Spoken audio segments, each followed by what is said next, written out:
en su extremo que vamos a introducir, pues tiene la presencia de un balón o un globo que se insufla. También está compuesta de material de látex y existen también las sondas de silicona y tienen múltiples pues terminaciones, como pueden ser de una luz, de 2 lúmenes o de 3 lúmenes, y está también la sonda Nelaton. Se clasifican según su calibre y estos están pues designados por colores.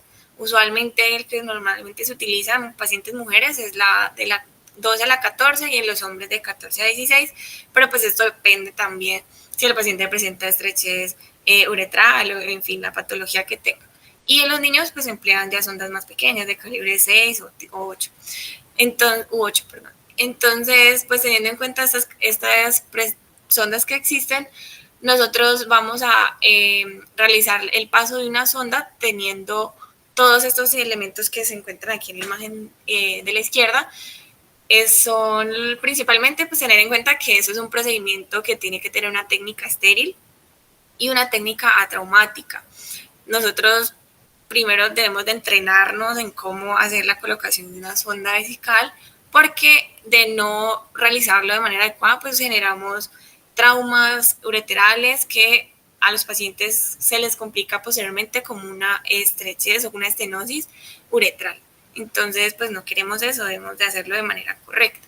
Entonces necesitamos pues la sonda Foley, gasas o compresas, guantes estériles, yodopovidona, un campo estéril, la jeringa de 20 mililitros idealmente, el agua destilada, esto es para insuflar el balón. En cada sonda, en cada empaque de la sonda, pues menciona cuántos son los cc que debemos de insuflar el balón con el agua destilada, y pues eso es lo que vamos a preparar en la jeringa. No se utiliza comúnmente la solución salina porque esa suele cristalizar y en el momento de retirar la sonda pues va a ser más complicado. También necesitamos un apósito para fijarlo, la lidocaína en jalea y la bolsa colectora.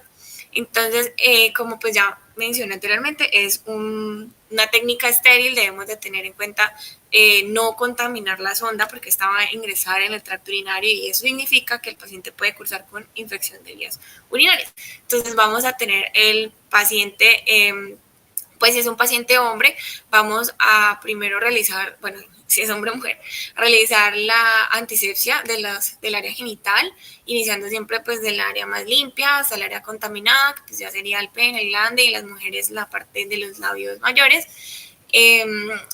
Pues nos retiramos los guantes, esto se realiza con guantes crudos, retiramos ya estos guantes, esperamos un momento mientras nos ponemos los guantes estériles.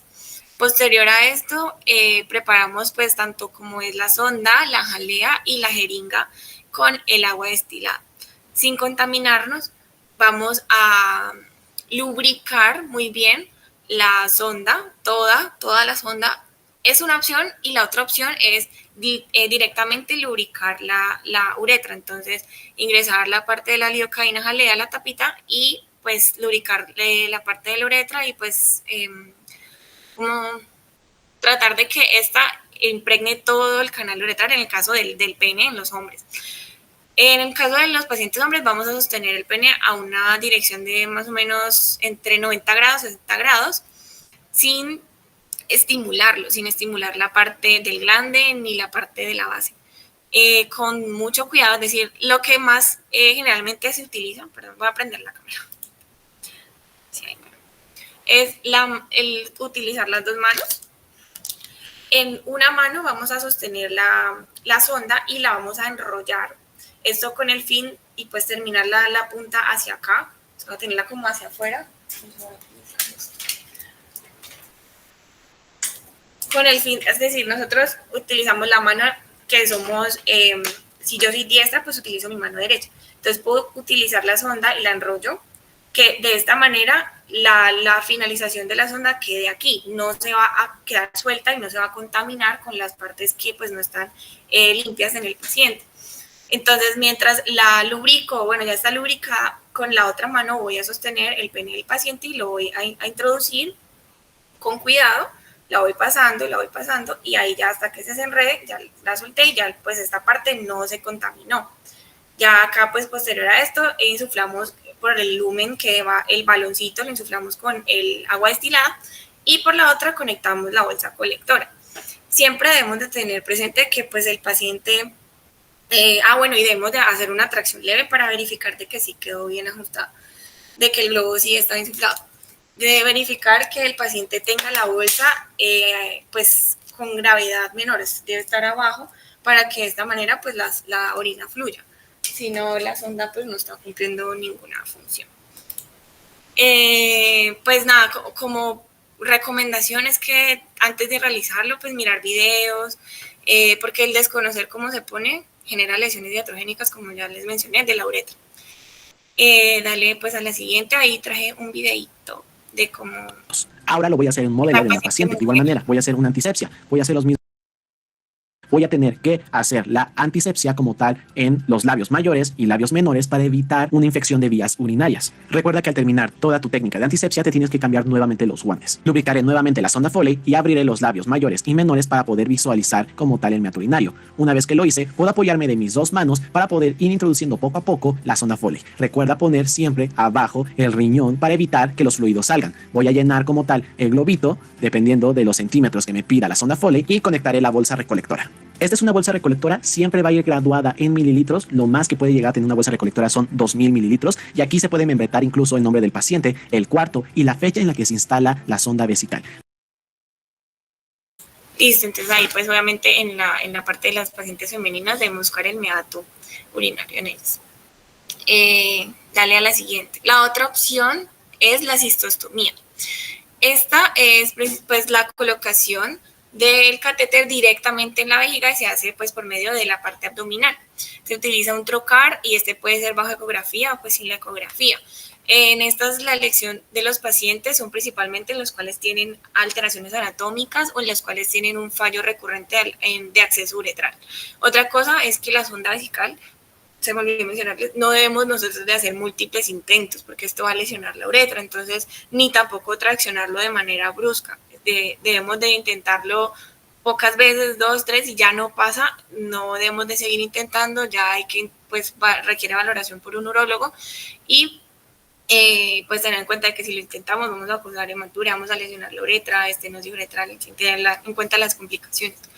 Esta cistostomía debe ser realizada por un urólogo que tenga pues experiencia y usualmente se utilizan en los pacientes que tienen necesidad de la derivación permanente o a un largo plazo.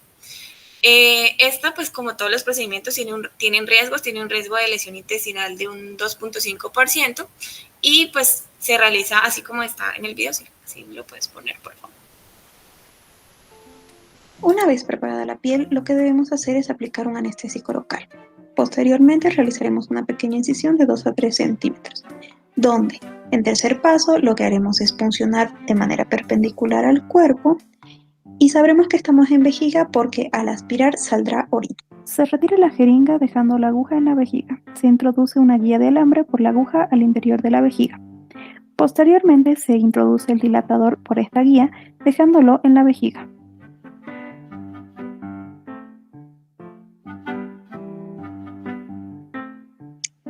En este punto solamente queda introducir la sonda.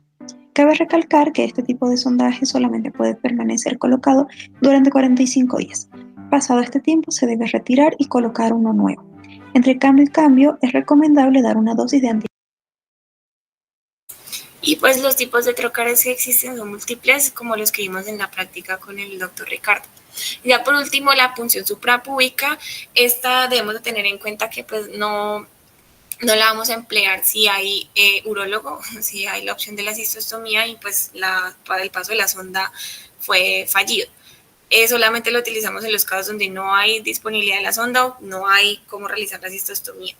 Las contraindicaciones son los pacientes obesos en los cuales no se palpa la vejiga, el globo vesical de manera clara y las pacientes que tengan una vejiga no distendida, porque existe un riesgo alto de perforar las asas intestinales. Esta punción se emplea utilizando un catéter Yelko, usualmente de 14 a 16 G, y la vamos a realizar a 2 dedos, es decir, de 2 a 4 centímetros, de 4 a 5 centímetros por encima del borde superior de la sínfisis púbica. Esta se puede realizar también guiada por ecografía. Y la punción se realiza a 90 grados. Se conecta el catéter pues a una bolsa también, y pues se deja temporalmente. Esto no es un manejo definitivo, simplemente se utiliza en urgencias como la retención urinaria aguda, en la cual no fue posible el paso de la sonda. Y pues también hay un videito.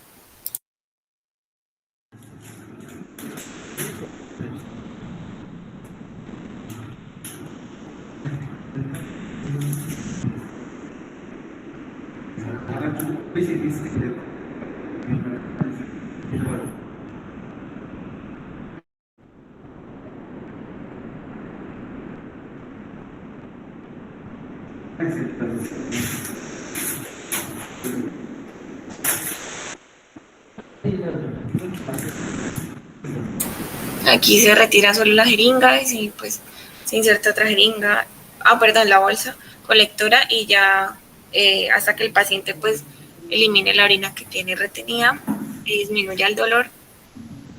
El objetivo igual siempre del manejo es buscar la causa, ¿no? Siempre buscar la causa por la cual el paciente cursó con la retención urinaria aguda y pues solucionar esa causa. Aquí está pues una tablita de las diferencias, las ventajas y las desventajas, como todos los procedimientos pues que tienen. La principal pues es en cuanto al cateterismo, la lesión uretral, en la cistostomía pues que es invasiva y requiere ser realizada por un urólogo, y en la punción vesical pues que tiene riesgo de la lesión intestinal. Y ya sería todo por la retención urinaria.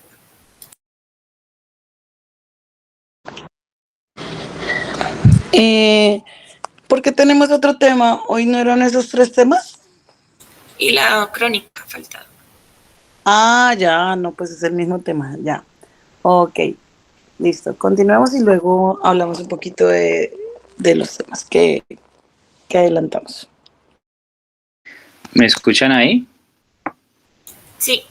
Bueno, entonces para, digamos, hablar más que todo de la retención urinaria crónica, y pues no ahondar más en el tratamiento y la función que mostró Juliana, vamos a hablar que esta retención urinaria ya de forma crónica pues también es la incapacidad o la persistencia para vaciar completamente la vejiga, que de manera usualmente es indolora y que se define como un volumen de orina residual posterior a la emisión mayor de 300 mililitros, documentado en al menos 2 ocasiones durante 6 meses o más. Y a diferencia de la retención urinaria aguda, no suele presentarse con dolor intenso ni urgencia súbita, sino que es de manera insidiosa y progresiva. En su epidemiología, la retención urinaria crónica, lo más frecuente se da en hombres mayores de 70 años, con una prevalencia que supera el 30%, y en pacientes mayores de 80 años, principalmente es la hiperplasia prostática benigna la causante pues, de esta retención urinaria crónica. Y en mujeres es menos común y se relaciona con cirugías de piso pélvico, prolapsos genitales y enfermedades neurológicas. Entre los factores de riesgo en primer lugar está la enfermedad prostática o antecedentes de infecciones urinarias. También tenemos las neuropatías periféricas como la nefropatía diabética, enfermedades neurológicas centrales como accidentes cerebrovasculares, esclerosis múltiple, enfermedad de Parkinson o el uso crónico de medicamentos que afectan el control vesical o aumentan el tono uretral. Entonces, en la fisiopatología, como Juliana lo explicó en sus 6 causas, aquí en la retención urinaria crónica, presentamos como pilares tres causas fisiopatológicas por las cuales se causa la retención urinaria crónica. Entre la primera tenemos la obstrucción del vaciamiento de vejiga, que se da principalmente en hombres con hiperplasia prostática benigna, estenosis uretral, cuello vesical esclerótico, tumores prostáticos o vesicales o prolapsos de órganos pélvicos en mujeres con cirugías de anticontinencia con material obstructivo. En disfunción contráctil del músculo detrusor se da por la neuropatía diabética, lesiones medulares incompletas, daños del músculo detrusor por distensión crónica o remodelación fibrótica o enfermedades neurogenerativas. Y en fármacos podemos encontrar anticolinérgicos como la butinina, el tolterodina o la solifenacina, antidepresivos tricíclicos como lo es la mitriptilina, la ipramina o la clomipramina, y algunos antipsicóticos como la clorpromacina o la olanzapina, agonistas alfas como pseudofedrina, opiáceos que pueden causar esta retención urinaria crónica que debemos considerar en los pacientes. Se presenta en un número importante de pacientes. Esta puede ser asintomática, detectándose de forma accidental en ecografía o por consultas. Y sus síntomas urinarios: vamos a presentar un chorro débil, dificultad para iniciar la micción, intermitencia, goteo terminal, nicturia o frecuencia aumentada en la orina. También podemos presentar sensación de vaciamiento incompleto de la vejiga, lo que es tenesmo vesical, distensión vesical palpable suprapúbica, generalmente indolora, o incontinencia urinaria por rebosamiento, que es escape constante de pequeñas cantidades de orina. Entre el diagnóstico, como lo mencionaba Juliana también, se debe indagar por síntomas urinarios, medicamentos de uso que hablamos en la fisiopatología, antecedentes neurológicos, urológicos o ginecológicos, cirugías previas de pelvis. En el examen físico, la palpación suprapúbica para detectar el globo vesical, el tacto rectal en hombres para evaluar la próstata, y en examen ginecológico en mujeres. En exámenes iniciales se puede hacer una medición de residuos de orina postmiccional mediante una ecografía portátil o cateterismo, uroanálisis o urocultivo, donde se puede también solicitar la creatinina y la tasa de filtración, estimando la tasa de filtración glomerular. Y en complementarios podemos utilizar la ecografía renal y vesical para descartar litiasis, grosor parietal o hidronefrosis, urodinamia para diferenciar entre obstrucción al vaciamiento de la disfunción contráctil de detrusor, o una cistoscopia si hay sospechas de estenosis, tumor o hematuria. Y el tratamiento pues está enfocado en estas fisiopatologías, porque pues no todo es hiperplasia prostática benigna. Como las medidas generales, se debe iniciar el drenaje de la vejiga cuando exista pues este riesgo de complicaciones o síntomas importantes, como ya lo mencionaba Juliana. En este caso, en la retención urinaria crónica, hacer cateterismos intermitentes es el método preferido pues en estos pacientes, y en algunos casos pues se debe utilizar lo que es una sonda a permanencia o una sonda suprapúbica, siendo como última mejor tolerada para un uso prolongado. Para la hiperplasia prostática benigna, utilizar tratamiento médico como los bloqueadores alfa, como la tansulosina, la alfusosina, o inhibidores de la 5-alfa reductasa como el finasteride o el dutasteride. Tratamientos quirúrgicos como resección transuretral de próstata, enucleación prostática con láser, vaporización prostática o procedimientos mínimamente invasivos que nos puedan ayudar para la hiperplasia prostática benigna. En disfunción del músculo detrusor, pues estaríamos con cateterismo intermitentes como medida principal, neuromodulación sacra, que nos ayudaría pues a estos pacientes que tienen pues estas disfunciones neurológicas para mejorar el vaciamiento de la vejiga. Y aquí el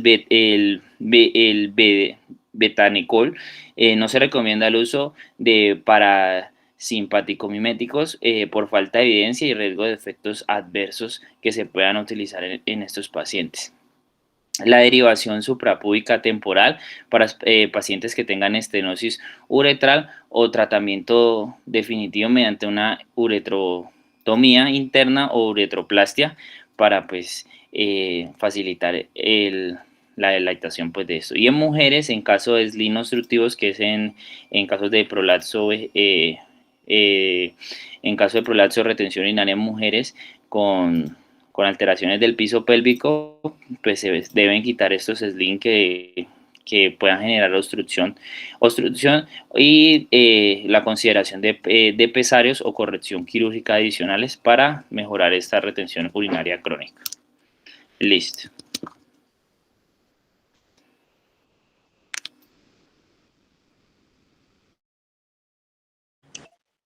Bueno, ¿alguna pregunta de prostatitis, doctores? ¿Algo que quieran comentar? La revisión de la prostatitis fue muy buena. Quiero aclarar, creo que la hizo Juliana. No, Natalia, ¿no? Sí, Natalia. Ahora entiendo la fijación con la prostatitis, Natalia.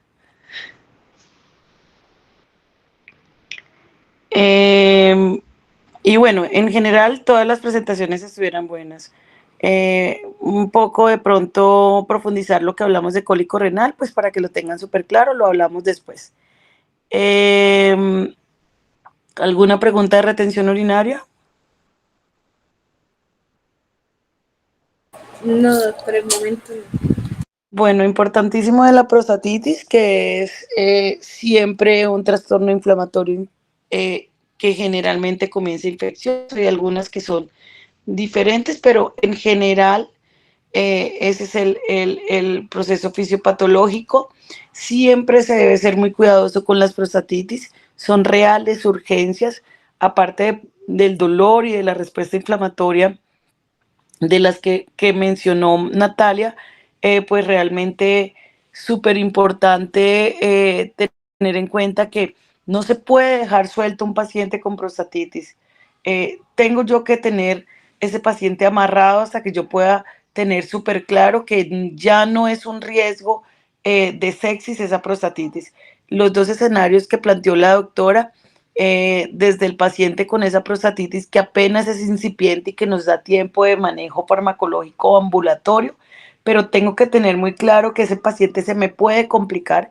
De hecho, es una de las causas de sepsis y de muerte de causa urinaria que es más frecuente. Entonces, por favor, profundicen en los antecedentes, profundicen en el paciente como tal, en la presentación, tómense el trabajo de revisar muy bien los paraclínicos que son necesarios, el cuadro hemático, la PCR, revisar los exámenes de orina, aunque tengo que decirle que en muchos casos la prostatitis no nos muestra nada en los exámenes de orina, no nos muestra ni urocultivos positivos ni uroanálisis como tal. ¿Qué nos muestra?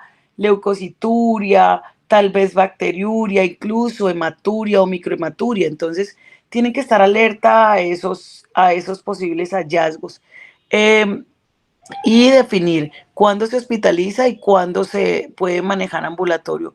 Pero tengan en la cabeza que se puede complicar. Entonces, ese paciente que yo incluso mando para la casa, tengo que decirle, señor, tiene que volver en aproximadamente 72 horas, que es el tiempo donde el tratamiento antibiótico empírico puede darnos buena respuesta o no, y con eso definimos si continuamos ese tratamiento o no va a ser de esa manera, ¿ya? O si tenemos que sí o sí cambiarlo. Entonces, recuerde que el tratamiento es empírico porque la sospechamos, tenemos que confirmarla. La forma más diciente de una prostatitis es sí o sí con un tacto rectal alterado en ciertos aspectos o características, sobre todo la sensibilidad. Ayer con las doctoras que estuvimos hablamos de la sensibilidad al tacto, y bueno, se agregan otras características que no son las típicas del abordaje del tacto rectal, pero que se agregan, como la hiperemia, ¿ya? Entonces, siempre tenerlo muy en cuenta, sospecharla. Una de las situaciones más frecuentes es que nadie sospecha las prostatitis. El paciente puede llegar con cierta sintomatología miccional y de una se le pone un antibiótico X que no tiene nada que ver realmente con una prostatitis. Y recuerden que se elige el tratamiento empírico, pero que este tratamiento debe ser largo. Sí o sí, ese paciente debe recibir un tratamiento mínimo de 20 días. ¿Alguna pregunta? No. Bueno, de retención urinaria, ¿alguna pregunta? No, muy bueno el tema. Y los videos que colocó Juliana y las demás chicas me gustaron. Bueno, por favor profundicen sobre los cateterismos. Igual, bueno, con cada grupito hablamos un poco de las ondas. La idea es que lo practiquen. Miremos a ver si tenemos la oportunidad con algunos pacientes y con algunos de los estudiantes. Sin embargo, siempre tengan en la cabeza que el escenario de la retención no es exclusivamente agudo. O sea, el paciente no va a llegar siempre diciéndole no puedo orinar, aunque es la presentación más típica, pero recuerden la retención crónica. Hoy tuvimos un caso precisamente de retención crónica. Sí o sí, el tratamiento de la retención urinaria, sea aguda o crónica, es un cateterismo uretral, y pare de contar. Las causas luego se pueden estudiar ambulatoriamente si el paciente tiene un estado hemodinámico que esté estable. O sea, que mi trabajo en urgencias es poner a orinar al paciente mediante un cateterismo en lo posible o con otras técnicas si es necesario. Pero pare de contar. Y tienen que sacarse de la cabeza que la única causa de de retención urinaria es la próstata, en especial la hiperplasia prostática. Si bien es cierto, es una de las más frecuentes en los hombres, pues la doctora mencionó un montón de posibilidades. ¿Listo? Y así se debe abordar, teniendo en cuenta la edad del paciente, el sexo del paciente, las comorbilidades del paciente y el estado anatomofisiológico del paciente. ¿Clarísimo eso? Sí, doctora. Listo, ¿no tenemos más temas? No, doctora, ya nos quedan los de... ¿El jueves sería la otra exposición del tercer día? Yo creería que sí, de todas maneras les aviso porque puede que tenga, digamos que en otra parte una jornada quirúrgica, entonces voy a mirar, pero bueno, les confirmo, yo creería que el mismo jueves en la mañana. Bueno, Listo, doctora, muchas gracias. listo. Con el siguiente grupo, lo mismo, lunes, por favor, para recibir su paciente, y el martes lo presentarían. ¿Listo? Doctora, ¿hay una posibilidad de que nosotros sepamos cuántos pacientes hay para el lunes, pues un día antes? Pues para que como que un grupo de 4 y un grupo de 3, pues para saber cuál iría. Si, por ejemplo, hay otros 4 pacientes, pues va el de 4 y así. Bueno, eso es muy relativo. Tocaría hablarlo con la doctora Faris. Tal vez si ella va el domingo, de pronto que les deje listos los pacientes. Ah, listo. Muchas gracias, doctor. Bueno, doctores, que